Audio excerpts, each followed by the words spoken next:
Doctor सूफिया, बात करें अगर ख़वातीन की कि 35 साल की उम्र के बाद क्या ख़वातीन माँ बन सकती हैं, तो क्या जवाब है आपका? और शादी की एग्जैक्ट एज क्या होनी चाहिए, यानी कि करेक्ट एज क्या है शादी की? देखें, एक औरत की एज प्रेगनेंसी के लिए और बच्चा पैदा करने के लिए अहम होती है। तो 25 इयर्स एक आइडियल एज है एक औरत की शादी की। लेकिन अगर आप मेरे से इस सवाल का जवाब हाँ या ना में पूछें तो इस सवाल का जवाब होगा कि हाँ, 35 साल की एज की ख़वातीन प्रेगनेंसी प्लान कर सकती हैं और हेल्दी बच्चे पैदा कर सकती हैं, मतलब कंसीव कर सकती हैं। हाँ जी। अगर हम कंपेयर करें 25 और 35 के दरमियान में एक डेकेड होता है और 35 और 45 के दरमियान में सेकंड डेकेड होता है एक औरत की ज़िंदगी का। तो 35 से 45 के दरमियान में एक औरत के बच्चा पैदा करने की सलाहियत 25 और 35 के दरमियान के मुकाबले में तो मुतासिर होती है, रिलेटिवली थोड़ी कम होती है। लेकिन इस एज ग्रुप की ख़वातीन रूटीन में हम लोग देखते हैं कि वो प्रेगनेंसी प्लान भी करती हैं और हेल्दी बच्चों को जन्म भी देती हैं। मतलब कॉम्प्लिकेशंस तो आती हैं, लेकिन ख़वातीन जो हैं वो कंसीव कर सकती हैं। हाँ जी, देखें, कॉम्प्लिकेशंस आती हैं जिसके बारे में आज के प्रोग्राम में हम लोग डिटेल में बात भी करेंगे और हम ये बात करेंगे कि क्या चैलेंजेस हैं जो इस एज ग्रुप की ख़वातीन फेस करती हैं और उनको कैसे हम हल कर सकते हैं। अच्छा डॉक्टर सोफिया, कॉम्प्लिकेशंस किस टाइप की होती हैं? अगर एक औरत है वो 30s में या लेट अपने 32 एज में अगर कंसीव करती है तो उसको क्या कॉम्प्लिकेशंस देखनी पड़ सकती हैं? देखिए, इसमें सबसे पहली कॉम्प्लिकेशन ये है कि प्रेगनेंसी टाइमली हो जाए। मैं ये कहना चाहूँगी कि अगर एक औरत की शादी 35 के बाद है, देखिए हम सब ख़वातीन ना अपनी एज को लेके हम लोग कॉन्शियस होते हैं, ठीक है। हम बड़ी अच्छी तरह समझ रहे होते हैं कि हमारी ये एज है और हमें क्या करना चाहिए। मैं ये बहुत एक फर्टिलिटी के हिसाब से एक अवेयरनेस क्रिएट करने की कोशिश करती हूँ कि जिन ख़वातीन की शादी 30 के बाद या 35 के बाद होती है तो उनको चाहिए कि टाइमली प्रेगनेंसी प्लान करें। बहुत ज़्यादा दिल के लिए वो लोग फैमिली प्लानिंग ना करें, ठीक है। अच्छा, ये सोसाइटल माइंडसेट भी तो है ना कि 25-26 में लड़की की शादी हो जानी चाहिए। हाँ जी, देखें, एक सोसाइटल माइंडसेट तो है राबिया, लेकिन हमेशा ये प्रैक्टिकली होता नहीं है। जैसे कि आपने बताया कि WHO की रिसर्च है कि बहुत सारी एक मेजर प्रोपोर्शन है ख़वातीन का जिनकी शादी 25 और 35 के दरमियान में नहीं होती और बहुत सारी ख़वातीन हैं जिनकी एज 35 से ज़्यादा है।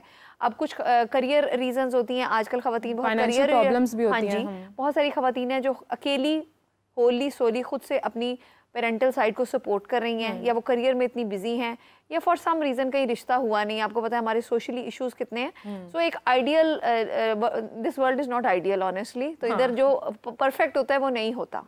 बहुत सारी ख़वातीन हैं जिनकी शादी 30 या 35 के बाद होती है। तो इन ख़वातीन के लिए सबसे अहम बात ये होगी कि ये ख़वातीन अगर तो इनको कोई मंथली साइकिल्स में कोई इशू है, कोई प्रॉब्लम है, तो मुझे ये है कि वो टाइमली इसको एड्रेस किया जाए, रादर देन कि वो साल हर साल इंतज़ार करते जाएं और इसमें ना उनका बड़ा प्रेशियस उम्र का जो पीरियड है वो गुजर जाएगा। अच्छा, कॉम्प्लिकेशंस के बारे में हम डिटेल में बात करेंगे। यहाँ पर डॉक्टर शवाना को भी ऐड करते हैं। अस्सलाम वालेकुम डॉक्टर शवाना, कैसी हैं आप? जी डॉक्टर शवाना जी, ग्रेट, अल्हम्दुलिल्लाह। जी डॉक्टर शवाना, टॉपिक तो आपने सुना, तो मैं आपसे पूछना चाहूँगी कि क्या 35 इयर्स की एज के बाद ख़वातीन जो हैं वो माँ बन सकती हैं? देखें, दो पहलू हैं इसके अंदर। आपको पता है कि मैं सर्टिफाइड लाइफ कोच भी हूँ, तो मैं बात करती हूँ एक सोशल इश्यूज की जब मेरे पास प्री मैरिटल काउंसलिंग या बच्चा पैदा करने के लिए प्री कंसेप्शन काउंसलिंग के लिए आते हैं। दूसरा जो है, मैं बायोलॉजी की जो है बात करती हूँ ऐसी ख़वातीन के साथ कि बायोलॉजिकल इश्यूज डिफरेंट होंगे और सोशल इश्यूज डिफरेंट होंगे। एक हम बात करते हैं जी शादी नहीं हो पा रही तो शादी फॉर सेक ऑफ बराए शादी तो नहीं करनी ना, जब तक अच्छा रिश्ता नहीं आएगा। वो टोटली सोशल बात है। अगर हम सोशल बात की बात ना करें और सिर्फ एज अ गायनेकोलॉजिस्ट मैं आपको बताऊं तो 35 इयर्स की जो एज होती है जब वो औरत हमारे पास प्रेग्नेंट होकर आती है, एक तो होता है कि प्रेगनेंसी जो है उसके chances as compare to 25 year old 24 के चांसेस कम हो जाते हैं। एक उसकी बायोलॉजी है। एक होती है कि जब वो प्रेग्नेंट हो जाती है तो बाय डेफिनेशन हम एडवांस्ड मैटरनल एज कहते हैं इसे। एडवांस्ड अब सुनने में बुरा लगता है, ओ माय गॉड मैं बूढ़ी हो गई, क्या मसला। लेकिन हम सिर्फ यहाँ पे बायोलॉजिकल साइंसेस की बात कर रहे हैं। 35 के बाद उनकी जो प्रेगनेंसी होती है उसके अंदर मिस कैरेज के रेट भी हाई हो जाते हैं। उनके अंदर जो फीटल क्रोमोसोम्स होते हैं बच्चे के, डाउन सिंड्रोम के रेट हाई हो जाते हैं।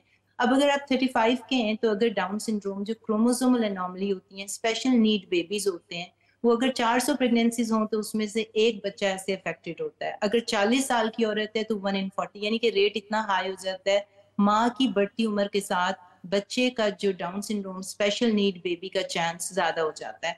उसके बाद अगर आप प्रेग्नेंट हो जाते हैं, सब कुछ ठीक चल रहा है, तो pre eclampsia, blood pressure increase हो जाता है, diabetes, gestational diabetes, pre term labour, pre mature contractions, सारी ये चीजें जो होती हैं, ब्लड प्रेशर, एसेंशियल हाइपरटेंशन जिसे हम कहते हैं, प्री एक्लेम्सिया तो खास तौर पे जो है वो सिर्फ प्रेगनेंसी से रिलेटेड होता है। ये सारी चीजें जो हैं, और उसके बाद हम ऐसा करना शुरू कर देते हैं कि उनके फ्रीक्वेंट अल्ट्रासाउंड से, बायोफिजिकल उसे कहते हैं, वो औरतों का चेक करना शुरू कर देते हैं कि बढ़ती उम्र के साथ उनको ये कॉम्प्लिकेशंस ना हो।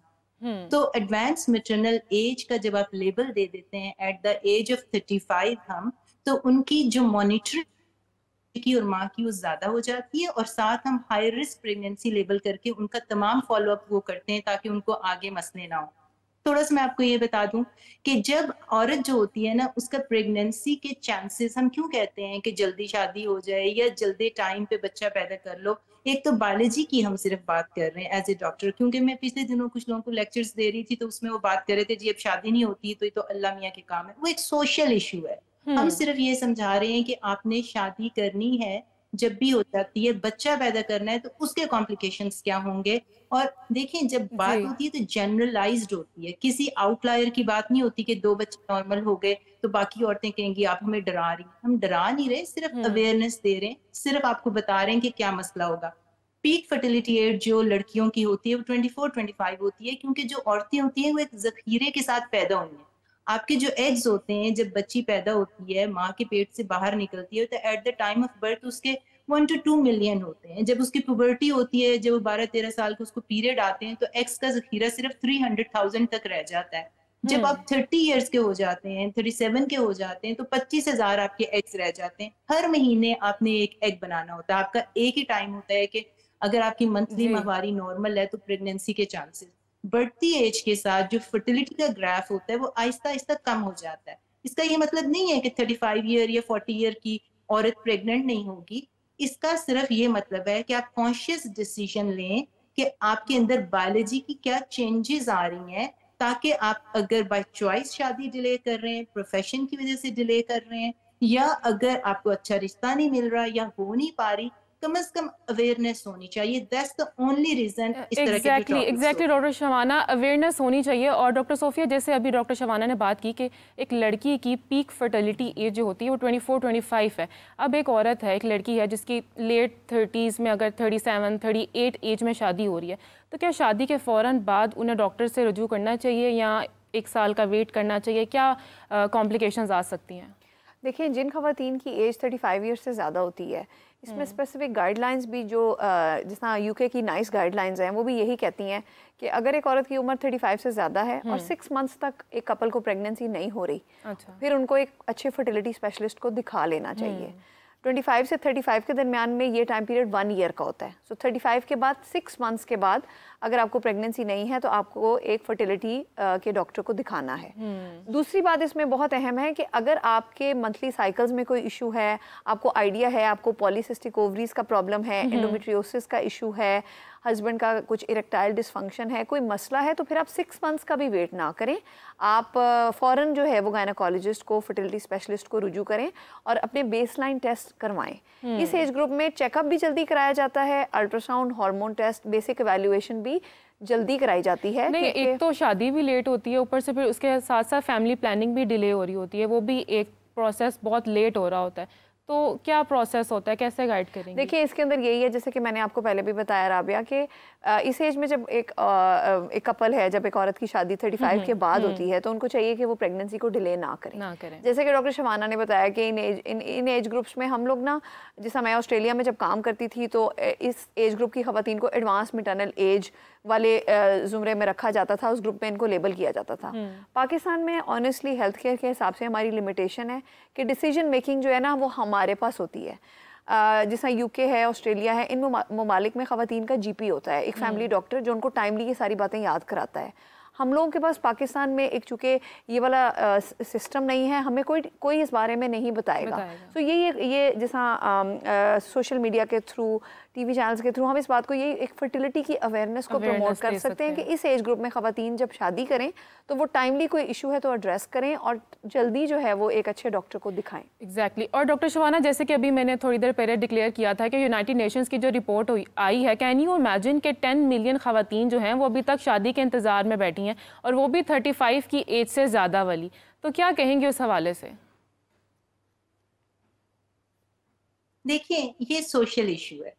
अभी ये जो बायोलॉजिकल साइंसेज होती हैं और सोशल इश्यूज, उनको आपस में मिला नहीं सकते, क्योंकि उसी वजह से फिर ये होता है कि जब अवेयरनेस फैला रहे होते हैं, तो अभी मैं इसी का मैंने आपको बताया, मैं लेक्चर्स दे रही थी, तो बेतहाशा ख़वातीन जो पढ़ी लिखी थी, जिनको ऑलरेडी अंडरस्टैंडिंग थी बायोलॉजी की, ह्यूमन बायोलॉजी की, वो मेरे पास आकर कह रही थी कि हमें बताएं कि हम क्या कर सकते हैं, हमने आगे अपना जर्नी कैसे करना है, शादी नहीं हो रही तो हम क्या करें, हम काम कर रहे हैं, हमें अच्छा रिश्ता नहीं मिल रहा तो डिवोर्स रेट भी तो हाई हो गया। ये भी तो सोशल अवेयरनेस की बात है ना।